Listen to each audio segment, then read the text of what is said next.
Hi everyone, this is our live class makeup video for Tuesday, March 2nd. So please watch this video if you missed live class. Today we were practicing paragraph form. So our goal for today is I can write a paragraph in paragraph form. Start today with a greeting. We will practice identifying parts of paragraph form together. We will review what we've been learning about for paragraphs and paragraph form. We'll write together and we'll go into breakout rooms for our assignment. Since you weren't in live class to do the assignment in breakout rooms, you will be doing it by yourself today. So, our greeting question is, what is one thing you do or need to do when you're writing? So, some examples of answers might be putting periods at the end of your sentence, capitalizing the beginning of your sentence, putting indents in the beginning of paragraphs, writing in complete sentences, using topic sentences, detail sentences, conclusion sentences for paragraph form, keeping paragraphs as a group of sentences together. Lots of ideas that you could use for your greeting answer today. So here in class, we practice identifying the parts of a paragraph. So here you can see that the answers have already been shown with our topic sentence in purple, the detail sentences in yellow, and the conclusion sentence in this pinky color. So let me read the paragraph for us and we can talk about each part of paragraph form. So it says, my favorite thing to do is play video games. I play many different games. My favorite is Fortnite. I usually play games on my PS4. My friends and I play together. Playing video games is the best. So we can see that the conclusion or the topic sentence, is our first sentence. Topic sentences are always the first sentence of the paragraph, and they tell us what the paragraph's about. You can read just the topic sentence and know exactly what the paragraph is about. So the topic sentence in this paragraph is my favorite thing to do is play video games. The next part of paragraph form is our detail sentences. Detail sentences go in the middle and they give details or explain the topic sentence. So the topic sentence says the favorite thing to do is play video games. So the detail sentences need to say like details about video games and why they like to play them or why they're their favorite thing to do. So the detail sentences in this paragraph are I play many different games. My favorite is Fortnite. I usually play games on my PS4. My friends and I play together. These all explain the topic sentence and give details about them playing video games. And then we end with our conclusion sentence. The conclusion sentence is in pink. It says, playing video games is the best. Remember, the conclusion sentence always ends the paragraph and it wraps it up, right? It's usually kind of connected or similar to the topic sentence, but it doesn't need to be, but it wraps it all up. It's how you end it. So let's review a little bit more together. So remember topic sentences, first sentence of the paragraph. The topic sentence tells the reader what the paragraph is about. So here I have some examples of topic sentences. Even though you can't tell what the rest of the paragraph says, we'll know what the paragraph basically says just by the topic sentence. For example, let's look at the first one. When I was younger, I had a cat named Oreo. So that's a topic sentence for a paragraph. So what's the paragraph about? It's going to be all about this cat named Oreo. The second one says, my favorite class at school is Spanish. From just this sentence, I know that this paragraph is all about the Spanish class and why it's their favorite class. The last example says, this weekend I went to the State Fair drive-thru. This paragraph would be all about the State Fair drive-thru and what it was like when they were there over the weekend. See how topic sentences tells exactly what the paragraph's about.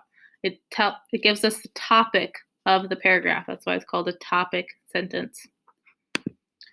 Next in our paragraph comes our detail sentences. Detail sentences go in the middle of the paragraph and they explain the topic sentence. They give those details, right? So look at this. This is a new paragraph. Let's read it. It says, my favorite thing to do is play soccer. I play soccer every day. My favorite team is Real Madrid. I want to go to one of their games in the future. I love soccer. See how the underlined sentences are in the middle. There's one sentence on each end. In the beginning, that's the topic, and at the end, that's the conclusion. So these are in the middle, and these give details, right? What's the paragraph about? It's about soccer. And these detailed sentences give details about soccer, right? We learned that they play soccer every day. Their favorite soccer team is Real Madrid. They want to go to one of the games in the future, right? Gives those details about soccer. And then lastly, we have the conclusion sentence. Remember, conclusion sentences have the same idea as the topic sentence, but they can be a little bit different. It's weird if it's exactly the same.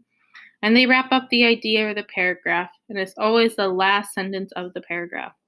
So here's the soccer paragraph. See how I love soccer is the conclusion sentence. It wraps it up, wraps up the paragraph. And it's pretty similar to the topic sentence. The topic sentence said, my favorite thing to do is play soccer. See how they're not exactly the same, but they both have the same idea about how they love to play soccer. It's their favorite thing to do. So let's review and watch this vocabulary video. We have watched it one time in the past, but we're going to watch it again today because I think it does a really good job of reminding us about all the different parts of paragraph form. And I think it's very catchy. You might think it's cringy, but it does a good job of explaining paragraph form for us. So let's take a look.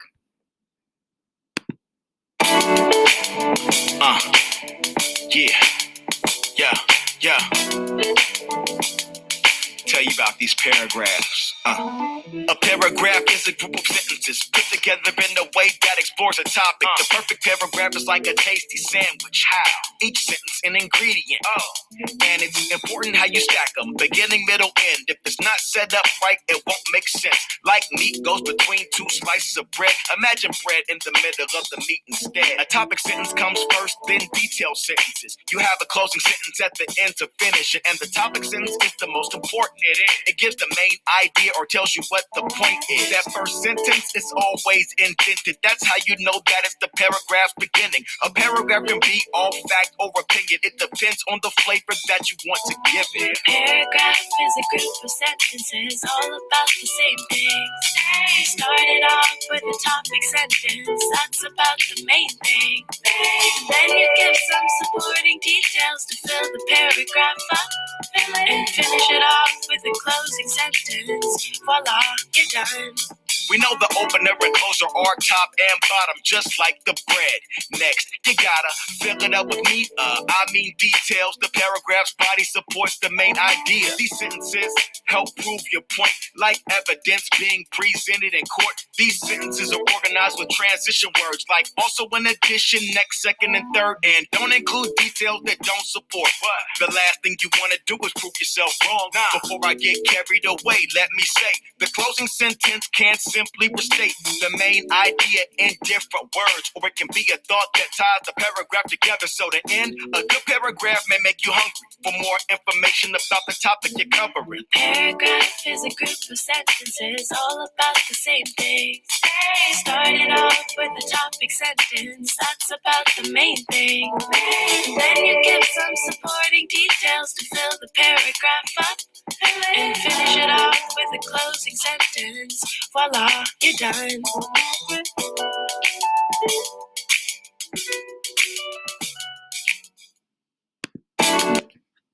Okay, so that was our vocabulary video.